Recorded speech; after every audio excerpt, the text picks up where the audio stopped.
Assalamualaikum warahmatullahi wabarakatuh. Perkenalkan, nama saya Mita Winarni dari kelas 11-2. Pada kesempatan kali ini, saya akan membahas mengenai materi bab 3 dengan judul Menghindari Tawuran Antar Pelajar, Minuman Keras, dan Narkoba. Perlu diketahui, pada era maju seperti sekarang ini, banyak anak muda yang terjerumus dalam kenakalan remaja.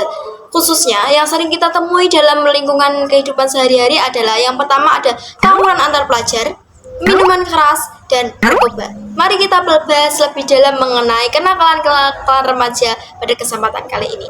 Oke, yang pertama kita akan membahas mengenai perkelahian antar pelajar. Perkelahian antar pelajar sendiri adalah suatu tindakan kekerasan atau agresi yang dilakukan oleh satu kelompok dengan kelompok yang lain dengan tujuan untuk menyingkirkan pihak lawan. Namun, apa sih manfaatnya? Padahal tidak ada manfaatnya sama sekali. Dan sanksi akhirat sudah menunggu siapapun yang melakukan tindakan perkelahian. Kenakalan remaja biasanya dibedakan menjadi dua. Yang pertama ada delinkuensi situasional dan yang kedua ada delinkuensi sistematik. Nah, delinkuensi situasional adalah sebuah perkelahian yang terjadi akibat adanya suatu permasalahan yang mengharuskan mereka untuk melakukan perkelahian dengan tujuan untuk menyelesaikan masalah tersebut. Yang kedua ada delinkuensi sistematik, di mana orang-orang yang terlibat dalam pertawuran jenis delinkuensi sistematik adalah orang-orang yang merupakan anggota suatu organisasi ataupun sebuah geng, dan mereka bertawuran untuk membuktikan mana organisasi atau mana geng yang lebih unggul di antara dua belah pihak tersebut. Hal-hal yang mempengaruhi seorang pelajar untuk melakukan aksi tindakan tawuran yang pertama adalah datang dari diri sendiri. Yang kedua, faktor lingkungan. Yang ketiga adalah tekanan dari masyarakat. Dan yang keempat adalah salah pergaulan. Yang kelima, sudah menjadi kebiasaan anak tersebut untuk berbuat hal-hal yang nakal seperti perkelahian antar pelajar. Hal-hal yang perlu dilakukan untuk menghindari aksi tawuran antar pelajar, yang pertama adalah mendekatkan diri kepada Allah Subhanahu wa Ta'ala. Yang kedua, selektif dalam memilih pergaulan. Yang ketiga, melakukan aktivitas yang lebih bermanfaat. Dan yang keempat, jangan lupa untuk selalu ingat bahwa Allah selalu melihat apapun yang kita lakukan, dan apapun yang kita lakukan maupun baik ataupun buruk akan mendapatkan balasan dari Allah Subhanahu wa Ta'ala. Yang kedua, kita akan membahas mengenai minuman keras atau biasanya disebut dengan miras.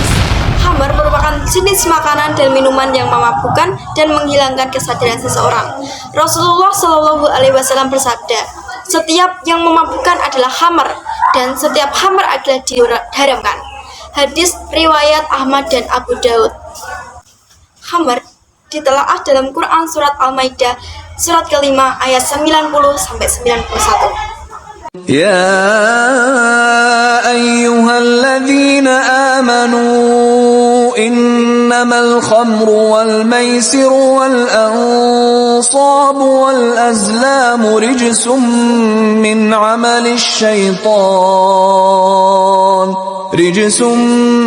عمل الشيطان فاجتنبوه لعلكم تفلحون إنما يريد الشيطان أن يوقع بينكم العداوة والبغضاء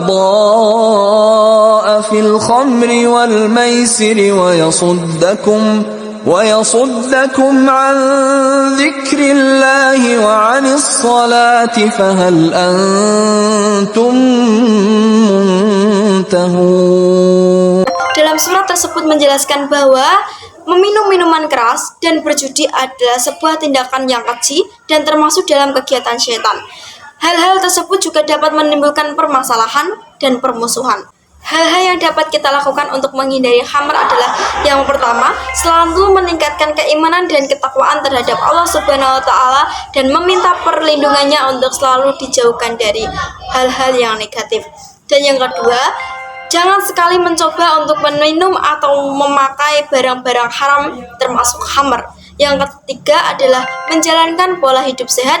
Dan yang keempat adalah selalu selektif dalam memilih pergaulan agar kita tidak terjerumus dalam orang-orang yang menormalisasikan barang-barang haram seperti khamar. Topik kita yang ketiga, kita akan membahas mengenai narkoba.